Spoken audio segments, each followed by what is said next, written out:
Jumpa dengan tim GWS SMP Negeri 1 Gabus Pati. Pada kali ini kami akan melaporkan perjalanan tim GWS SMP Negeri 1 Gabus Pati dengan melihat sedikit sejarah dari Kadipaten Paranggarudo. Semoga bisa dinikmati.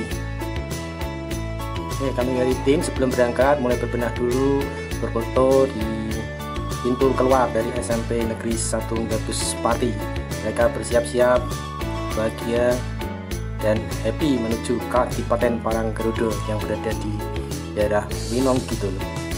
Ayo siap-siap, semuanya siap, berangkat.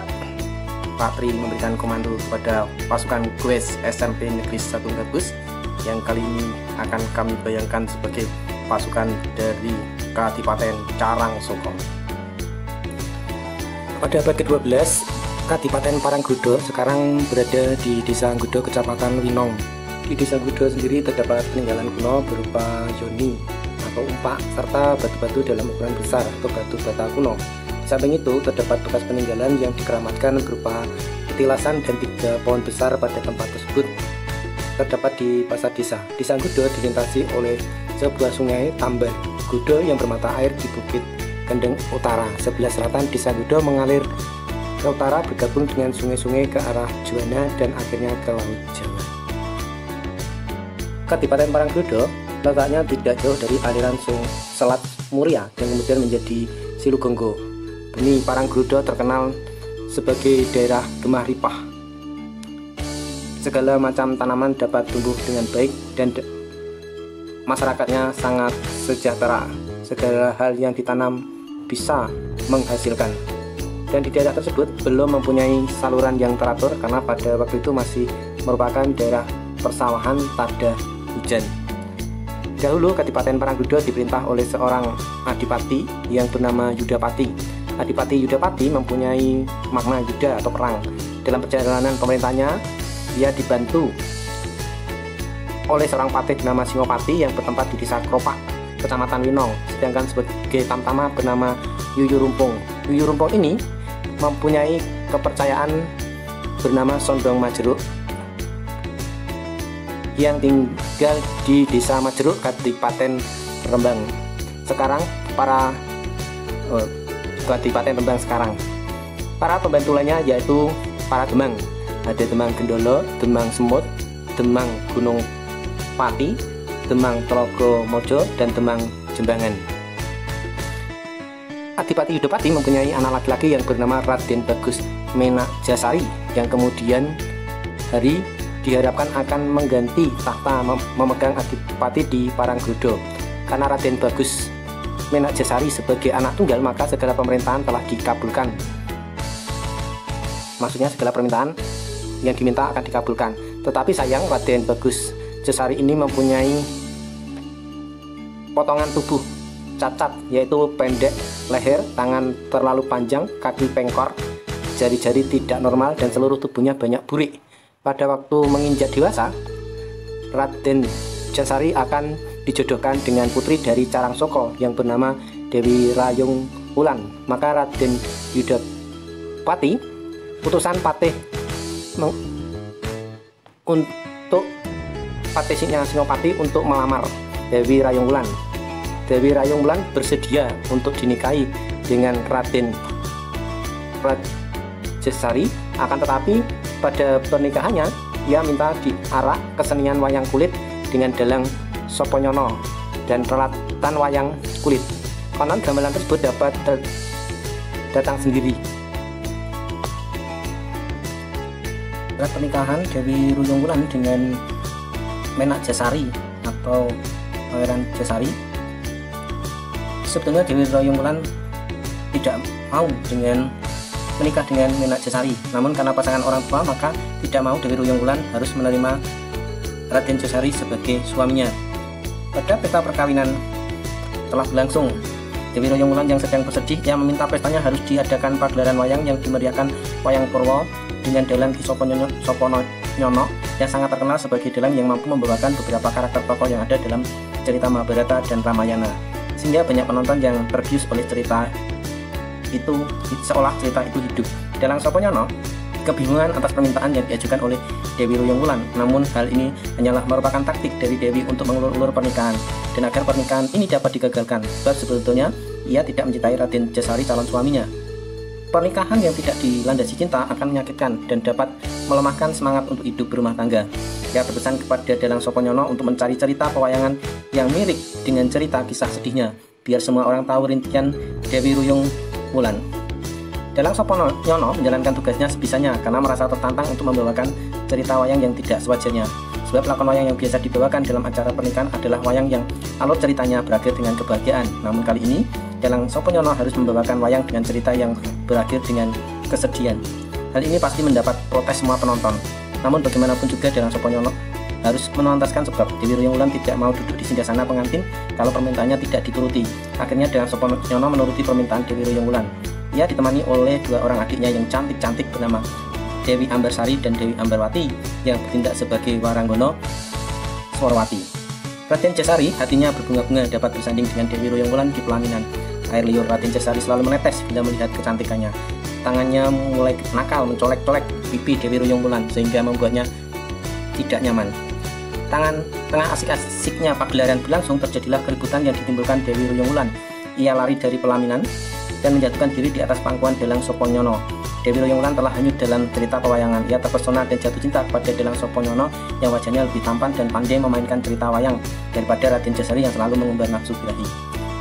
Bahwa aku lari, Kakang Soponyono, kalau tidak lebih baik aku mati saja. Hal ini tentu saja mengejutkan semua tamu yang hadir, terutama orang tua kedua mempelai. Ki Dalang sendiri juga terkejut dan takut. Maka Ki Dalang mengeluarkan kesaktiannya untuk memadamkan semua lampu yang berada di Kadipaten Darangsoko.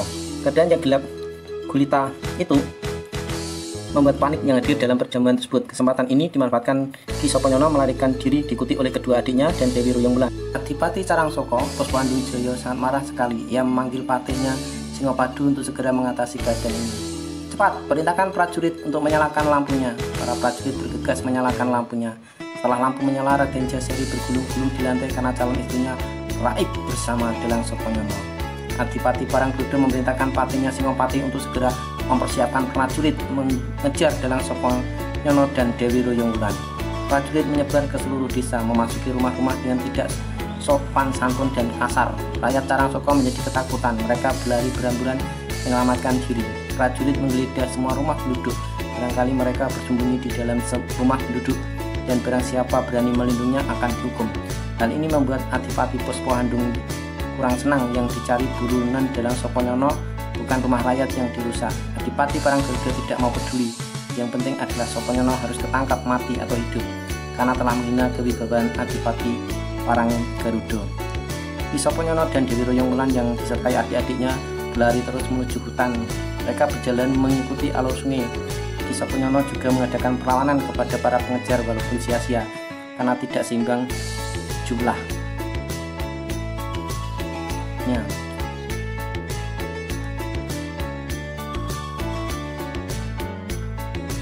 Ki Dalang Soponyono keluar hutan masuk hutan. Dewi Ruyung Wulan menanggalkan pakaian kebesaran, kemudian dia menukarkan dengan baju penduduk setempat. Mereka menyamar menjadi penduduk desa agar tidak menjadi perhatian penduduk.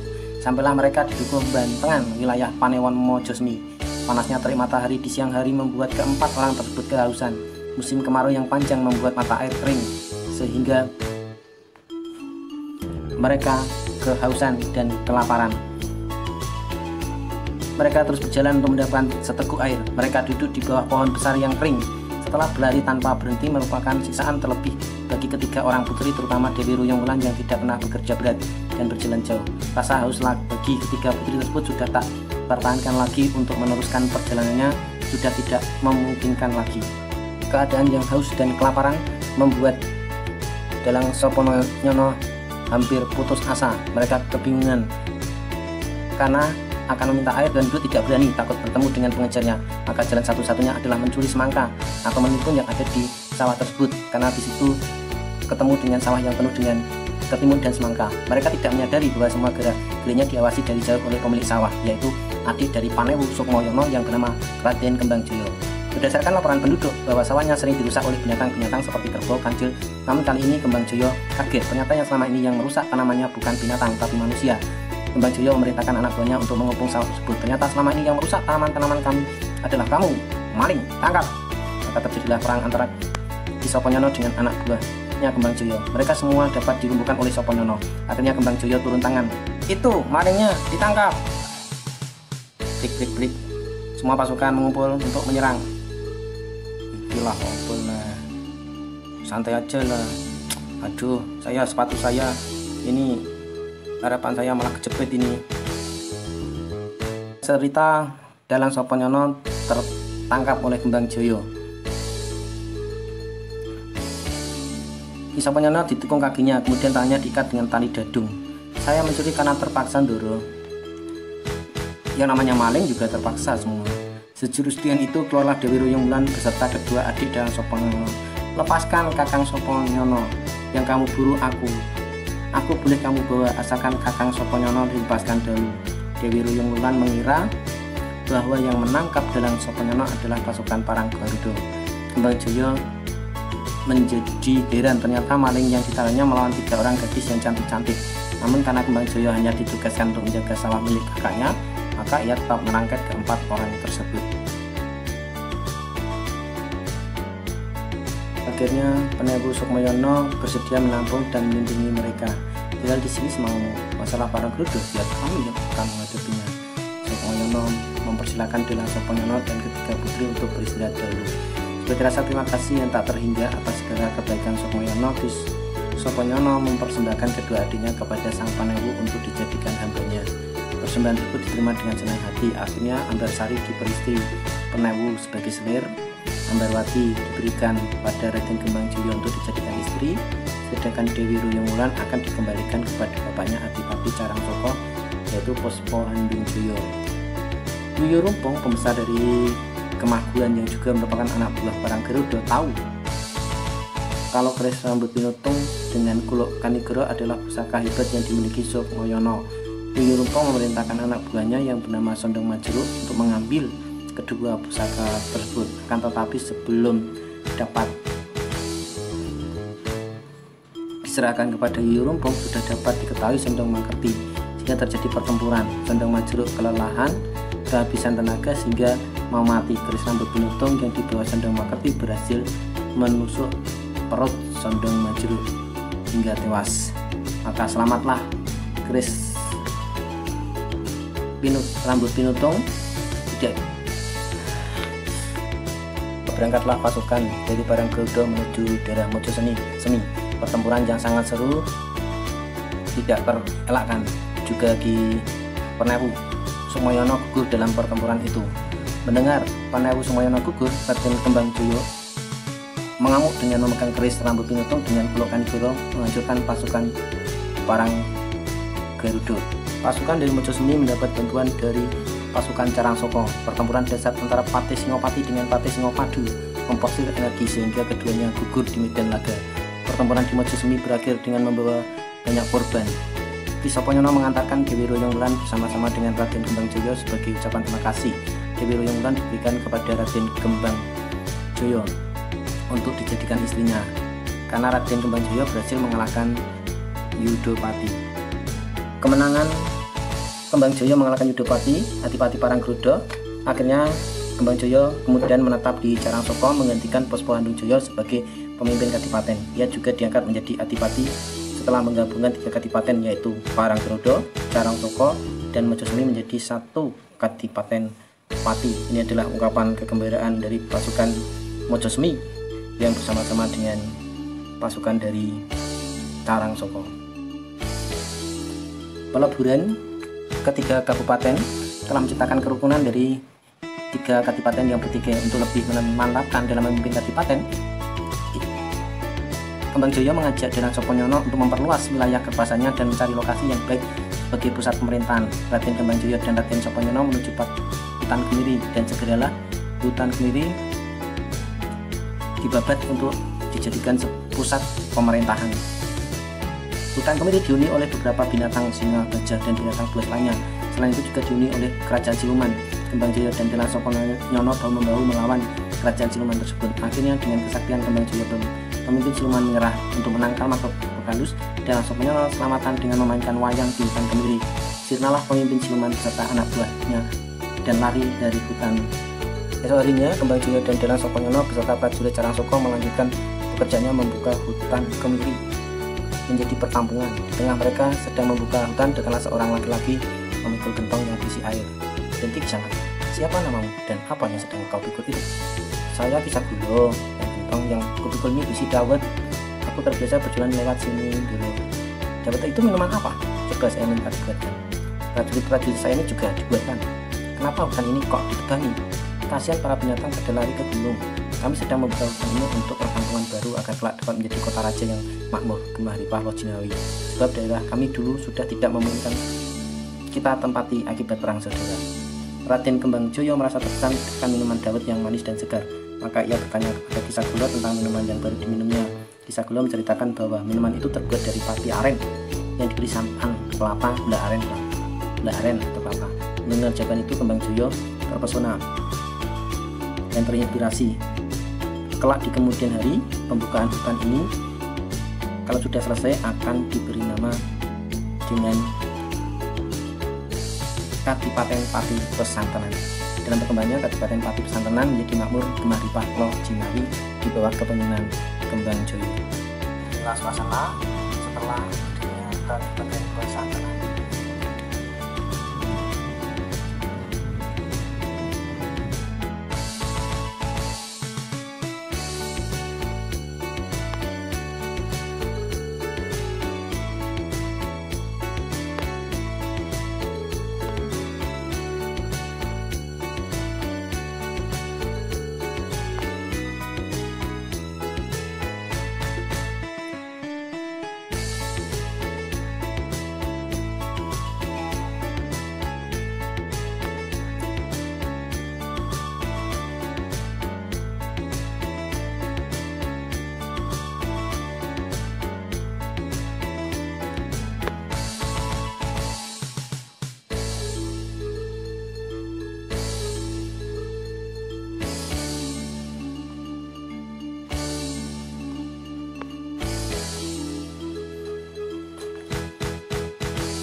Oke, guys, cerita yang ada di sini itu diambil dari sejarah Pati yang ditulis oleh Bapak Ahmadi SPD dan kawan-kawan serta hasil wawancara Indah Tika Agnesia terhadap Bapak Sukondo tanggal 29 Mei 2016.